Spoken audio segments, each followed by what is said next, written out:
Hey there, all you cool cats and kittens. No, let me stop playing. Welcome back to the Bibs Corner podcast. It's your boy, at MBibs, at Bibs Corner, Mike Bibbins, here with another Mavs game recap. I have decided to keep doing these.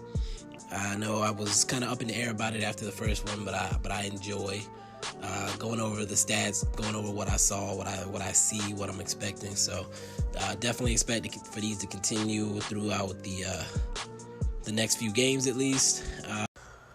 Hey guys, I am so sorry I keep having to do these weird little punch-ins, but I'm gonna go ahead and drop the ad right after this. I promise I will get with the program and start plugging these ads normally without having to cut into my audio awkwardly.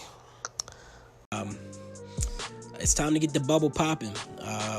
Tonight was the last scrimmage game, the last tune-up against the 76ers. Ended up going to overtime, which was interesting. I also thought it was interesting that they gave us the last bubble game after we had the last pre-bubble game. The last bubble scrimmage, I should say. Not the last bubble game, but the last bubble scrimmage after we had the last real game before COVID decided to shut everything down. But yeah, I saw everything I think I needed to see during the scrimmage period, especially today. The only things I hadn't really seen up to this point, as far as knowing that the guys are ready to go do whatever we're going to do down here, was Porzingis. Of course, he missed the last game due to skipping a COVID test, and he was pretty cold in the first game. Knicks fans, for whatever reason, were enjoying that. That's a whole nother subject. But but yeah, tonight he was balling. He had 17 points, 12 boards in 26 minutes. So I mean, pretty much what we would expect for him on a normal situation as far as production per minute. Field goal percentage wasn't amazing, 4 for 11, but 2 for 4 from deep. And first of all, I'm just glad to see him get on the glass like that, because we're definitely going to need that when the games start. But anyway, just good to see Porzingis active and looking good. He's going to be very important for that first bubble game against the Rockets on Friday. So to see him, get into a little bit of a rhythm was pretty good. Was good for me. Also got to the line 9 times, which of course we love the free throw line. Besides him, Luka again looked like himself. 23 points, 7 boards, 6 assists. There was a stretch where they had Matisse Thybulle on him, and I was curious to see what he did, and it just shows like the maturity, the way his game has matured over the past few years.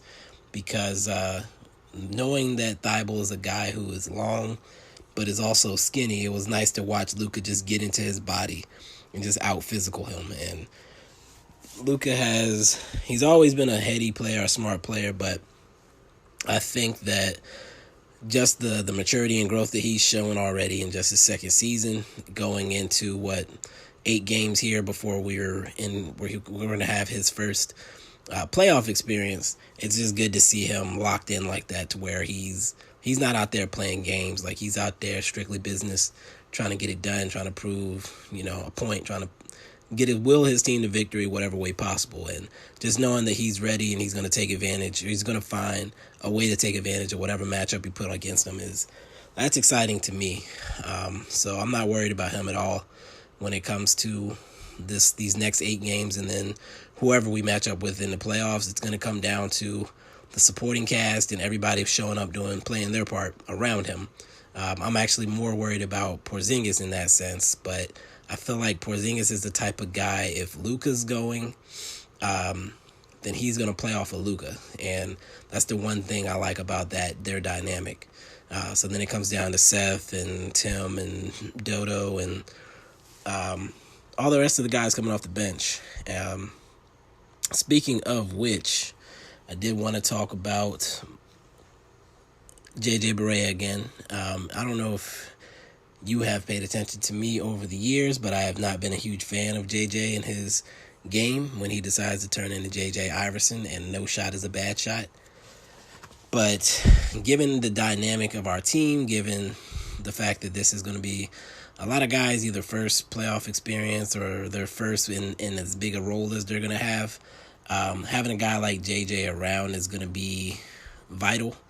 And knowing that he's there and ready to add a spark, even if his shot's not falling, he's not gonna. The offense isn't gonna stagnate with him on the court. He's gonna be running around causing chaos and making things happen. So it was good to see him these past 2 games kind of get loose a little bit. They got 14 tonight with 3 assists. So just knowing that if things were to get cold or what have you, that you could plug in a veteran like JJ is a little bit more comforting for me.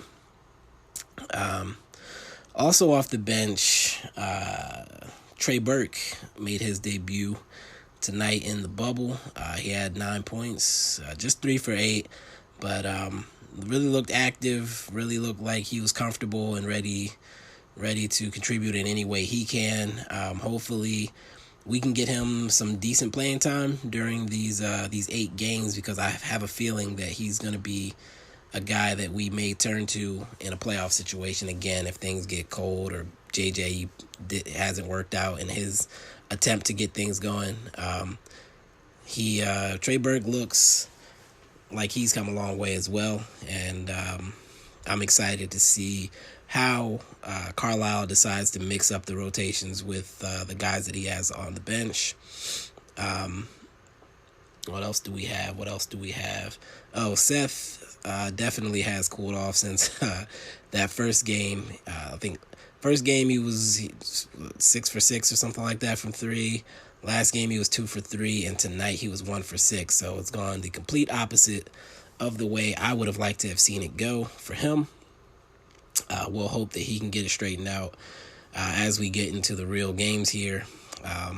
Hardaway was okay today. He was 2 for 5 from 3, 3 from 8 from the field, 10 points, 5 boards on the game.